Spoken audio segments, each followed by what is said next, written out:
This is Hidden Killers Week in Review. A look back at the most prolific stories of the week. This is the Hidden Killers podcast with Tony Brueski. Featuring defense attorney, Hidden Killers daily contributor, and host of the Defense Diaries podcast, Bob Motta. There's another piece that came up this week as well, and it's the missing shoe. Do you recall how Mr. O'Keefe was dressed when you first get over there? I believe he was wearing a hoodie, like a sweatshirt and jeans, and remember he had one shoe on, but forget which shoe it was. You don't recall which shoe it was, but there was one shoe on his foot at that point? Correct. As far as his clothes, what, if any, observations did you make of his clothes? The notable observation that I made was that he was missing one shoe, his right shoe. You were standing next to the body.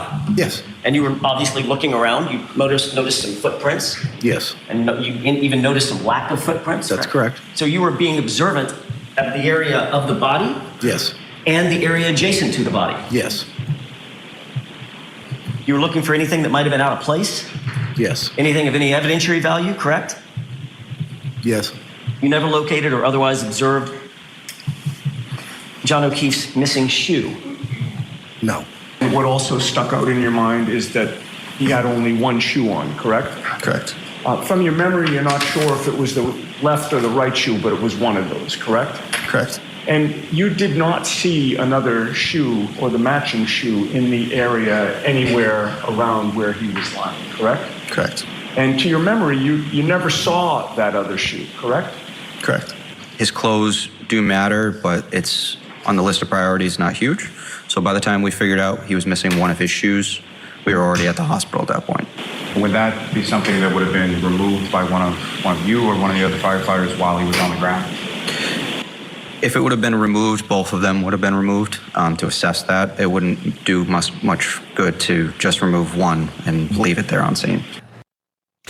So the missing shoe. You can look at that two ways as well. You hit somebody, one of the first things to come off is the shoes.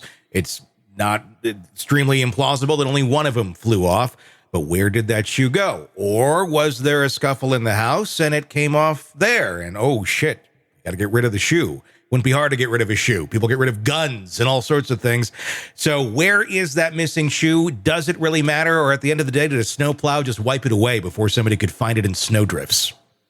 Yeah, I mean, that's the $1 million question, right? And to me, it's one of the great mysteries, you know. Mm-hmm. And the problem with this case is that, and if you're not familiar with it out there, is that what'll come out soon enough is that law enforcement never went in that house. And you and I have talked about this. Like, to me, it's inexplicable. Like, we're not in this place right now. If law enforcement had gone in and done what their job is, which is like in the search for the truth, you're going to investigate everything, every possibility.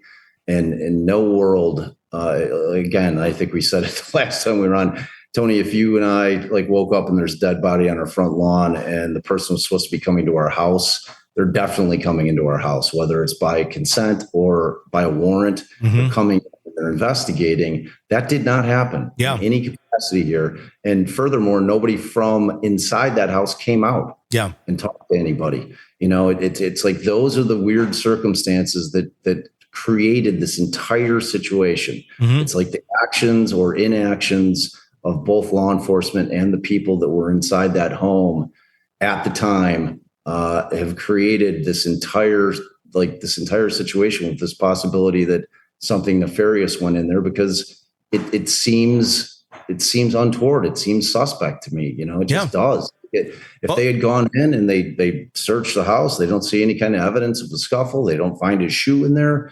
We're not here right now. Yeah. No. And with her outside saying, I did it. Go to the house. What did you guys see? Why did that? Was it an oversight of just like, well, it's an officer. We can ask him later, or we're not going to worry about it. So let's not do this. I don't know if it was just kind of one of those dumb moments that people have where it's like, well, we're good. It's his house. We don't have to worry about this. I don't know. I mean, it's kind of a lot of the fog of war in this, it seems, and the fog of a lot of whatever the hell they were drinking. Right. But we also know that Chloe, the beloved dog that they've had for years, is ghosted, disappears. They sell the house. like shortly after. It happened on the market though prior. Yeah. So true. that should be noted too. It's not like, oh shit, we got to sell the house. It was already on the market. That's a huge point. Yeah. That's a huge point. But the dog missing, it's strange. It is. Yeah. Unless maybe they're moving somewhere where, can't have a dog or Right. or maybe they don't like the dog. I don't know. There's a lot of plausible deniability. And at the end of the day, there's so much reasonable doubt for either side, whether it was being prosecuted as this conspiracy or prosecuted against Karen Reed. I think either side has so much reasonable doubt. We're never really going to know the true answer to what happened, because I don't think anyone has the capacity to know what actually happened because they were blacked out drunk. Exactly. Or if it happened in the house, we're not going to know what evidence there is because they didn't do any kind of investigation in there. So it's like you said, like we're never going to really, really know. Yeah. Just because it's an impossibility if it turns out that the jury fight. And that's the thing for Karen Reed, even if she's found not guilty, the people that believe that she did this are still going to believe that she did this. At the end of the day, either side is going to stay dug in. And that's just the reality of it. Been a very fascinating first week, week 2. Buckle up. Man, I'm ready for it. Want to listen ad-free? Want advanced access to all of our interviews before anyone else?